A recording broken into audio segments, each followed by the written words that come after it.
کہ اگر آپ کو حجر اسود کا بوسہ نصیب ہو جائے تو آپ دونوں ہاتھ رکھ کے آواز کے بغیر حجر اسود کا ادب سے بوسہ لیں، اور اگر بوسہ نصیب نہیں ہوتا، رش زیادہ ہے، تو حجر اسود پہ ہاتھ رکھ کے ان ہاتھوں کو چوم لیں، اور اگر یہ بھی ممکن نہیں ہے تو حجر اسود پہ چھڑی لگا کے اس چھڑی کے سرے کو چوم لیں، اور اگر یہ بھی ممکن نہیں، رش زیادہ ہے، تو دور سے ہی اپنی تلیاں سیدھی کریں حجر اسود کی جانب، اور جب رخ سیدھا ہو جائے، ایک وہمی گمانی تصوراتی نسبت پیدا ہوئی، اب حجر اسود کو آپ کی تلیوں نے چھوا نہیں بلکہ اس کا رخ حجر اسود کی طرف ہوا، ان تلیوں میں اتنی برکت آ گئی، اب ان تلیوں کو چوم لیں، ان انگلیوں کو چوم لیں، اس لیے کہ ان کا رخ تو حجر اسود کی طرف ہوا تھا۔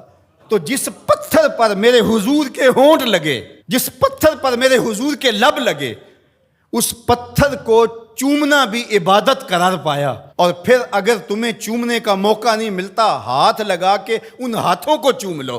اچھا ہاتھ بھی نہیں لگ پائے، چھڑی کو چوم لو، چھڑی بھی نہیں لگ پائی، دور سے اشارہ کر کے اس کی سیدھ میں، اور پھر ان ہاتھوں کو چوم لو کہ جس پتھر پر حضور کے لب لگے ہیں اس پتھر کی طرف ہمارے ہاتھ سیدھے ہوئے ہیں، اب ان ہاتھوں کو بھی چوما جائے گا، پھر جس گلے کو رسول اللہ نے چوما۔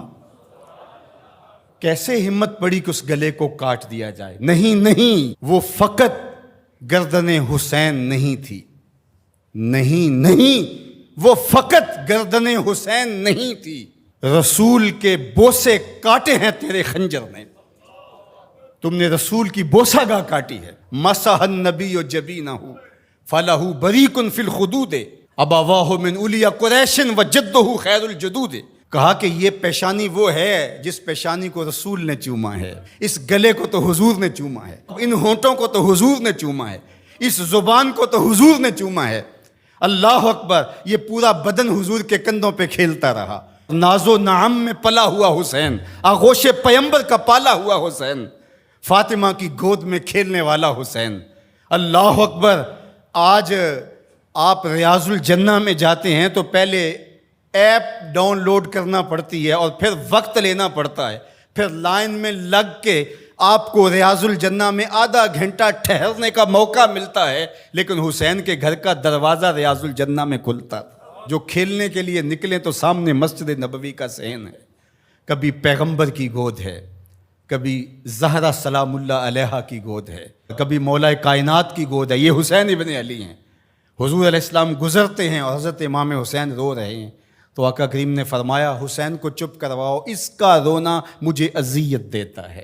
تو بتائیے کہ جب نیزوں پہ حسین ابن علی کو پرویا گیا تو گنبد خضرا میں حضور کی کیفیت کیا ہوگی؟ جن کے دم سے دین کا بھرم قائم تھا، جو چراغے اہل وفا ہیں، جو رسول اللہ صلی اللہ علیہ وآلہ وسلم کی شبیہ تھے، جو عکس جمال مصطفیٰ ہیں، جن کو دیکھ کے محمد عربی یاد آتے ہیں، جو حضور کی گود کے پالے ہوئے آغوش پیمبر کے پروردہ ہیں، جنہیں حضور اپنا لعاب عطا کرتے ہیں۔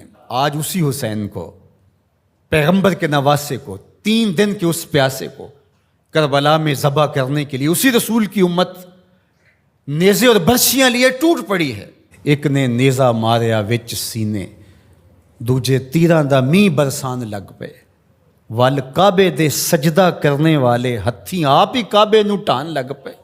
بے مروت بے وفا تیرا بھی کیا افسانہ ہے، جس نے اپنی ہی شمع کو گل کیا تو وہ پروانہ ہے۔ حسین تو دین ہے، آپ دین کو ڈھا رہے ہیں۔ دین است حسین، دین پناہ است حسین، حسین منی و انا من حسین، حسین مجھ سے ہے اور میں حسین سے ہوں۔ نبی نے جس حسین کو کہا کہ وہ مجھ سے ہے، آج اسی حسین کو کربلا کے ریگزار میں ذبح کیا جا رہا ہے۔ ادھر سے تیر، ادھر سے تلواریں، ادھر سے نیزے، ادھر سے بالے، ادھر سے برچیاں، اور پیغمبر کا نواسا ان برچیوں والوں کے درمیان گھرا ہوا ہے۔ وہ کیا کسی نے کہا تھا، خاک پر وہ خون مشک بو بہنے لگا، ریت پر اسلام کے دل کا لہو بہنے لگا۔ اسلام کا دل تھے امام حسین رضی اللہ تعالیٰ عنہ، اس قلب دین کو، اس پناہ دین کو، شاہ سوار دوش مصطفیٰ کو، نواسہ رسول کو، پورے بطول کو، ابن علی کو، برادر حسن رضی اللہ تعالیٰ عنہ کو آج جس طرح بے دردی سے شہید کیا جا رہا ہے. اترجو امتن قتلت حسینہ شفاعت جد ہی یوم الحسابی. وہ امت جس نے حسین کو قتل کیا وہ قیامت کے دن سے شفاعت مانگنے کیسے جائے گی؟ کیسے سوال شفاعت کا کرے گی جس نے ان کے نواسے کو شہید کر دیا؟ وہ کتنا دردناک منظر ہوگا جب قیامت کے دن سیدہ فاطمہ سلام اللہ علیہا اپنا مقدمہ لے کے رب کے حضور پیش ہوں گی اور حسین کے خون میں لتڑے ہوئے کپڑے اللہ کے حضور پیش کریں گی کہ مالک میں حسین کے خون کا حساب مانگنے آئی ہوں.